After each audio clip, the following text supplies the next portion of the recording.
시청자 여러분 안녕하십니까? 경제의 맛 이수연입니다.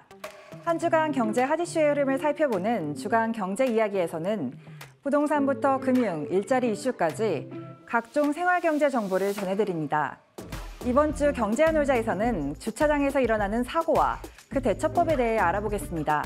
이어서 콜롬비아 보고타에서 펼쳐지는 한국인들의 파란만장한 생존기를 담아낸 영화 보고타 마지막 기회의 땅을 이번 주 스타엔터에서 만나봅니다. 그럼 경제의 맛 지금 시작합니다.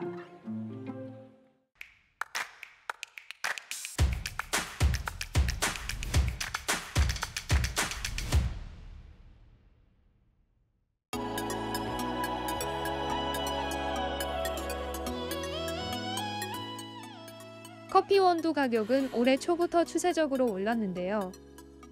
지난 6일 글로벌 선물 시장에서 아라비카 원두는 파운드당 330센트에 거래됐습니다. 1년 전 가격 185센트에서 78% 오른 겁니다. 또 다른 품종 원두의 가격도 같은 기간 톤당 5,116달러까지 100% 증가했습니다. 이상 기후로 생산량이 줄고 세계 각지에서 전쟁이 계속돼 해상운 인비까지 치솟은 영향입니다. 카페업계는 원가가 수익성에 미치는 영향이 큰데요. 원가 압박이 커지자 업계 일류 업체는 올해 8월과 11월 두 차례에 걸쳐 음료 가격을 올렸습니다. 문제는 이번 계엄 사태 이후 환율이 급등했다는 겁니다. 10월 초 1,320원대였던 원달러 환율은 11월 트럼프 당선 이후 1,400원을 넘었고 이달 들어 국내 정세가 급격히 불안해지면서 1,440원 선을 위협하고 있습니다. 달러가 비싸지면 원부자재 수입에는 보다 많은 원화가 필요합니다. 원가 협상력이 낮은 소규모 카페의 수익성은 더 악화될 전망입니다. 당장 다음 달이면 최저임금까지 오릅니다. 브랜드를 가리지 않고 커피 가격이 줄지어 인상될 가능성이 상당히 높습니다. 대통령의 불법 계엄이 애꿎은 소비자의 피해로 이어질 모양새입니다.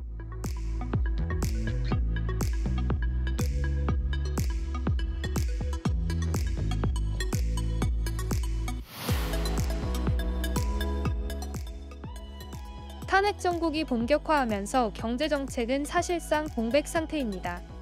최상목 경제부총리는 매주 정례 장관급 회의를 열고 정책 발표를 이어가고 있는데요.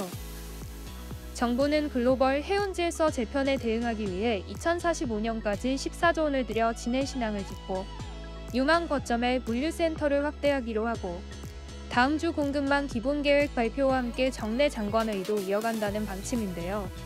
하지만 이런 계획에 힘이 실리지는 않는 모습입니다. 정책 추진이 동력을 잃어 알맹이 없는 회의라는 평가까지 나옵니다. 당장 직전 회의에서 발표한 반도체 지원책도 국회 협의와 법 개정 사안이 주를 이룹니다. 내년도 예산안 삭감 후폭풍이 거센 데다 대외 신인도 하락은 발등에 불입니다. 각국에 긴급 서한을 보낸 최 부총리는 최근 미국 재무장관과 화상 면담을 가지며 우리 경제 시스템이 굳건하게 작동하고 있다고 강조했습니다. 국제 신용평가사의 경고가 잇따르는 가운데 경제 컨트롤 타워 공백을 우려하는 목소리가 높습니다.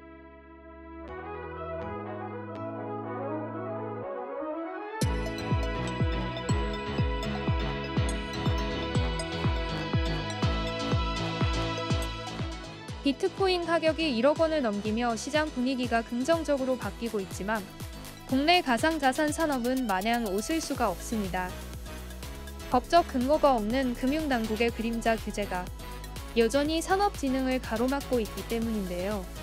법인의 가상자산 투자 금지가 대표적인 예입니다.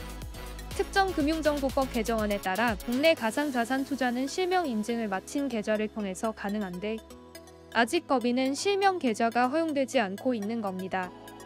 전문가들은 현재 가장 시급한 것은 법인의 가상자산 투자 허용이라고 입을 모아 말합니다. 금융위원회 산하 가상자산위원회가 이달 법인의 가상자산 투자를 단계별로 허용하는 가이드라인을 발표할 가능성이 높았습니다. 그러나 비상계엄 사태로 인해 당국이 금융시장 안정화 조치에 만전을 기울이면서 가상자산 관련 정책은 후순위로 밀렸습니다. 정치적 불확실성이 계속되는 가운데 국내 가상자산 산업을 키워낼 골든타임이 속절없이 흐르고 있습니다.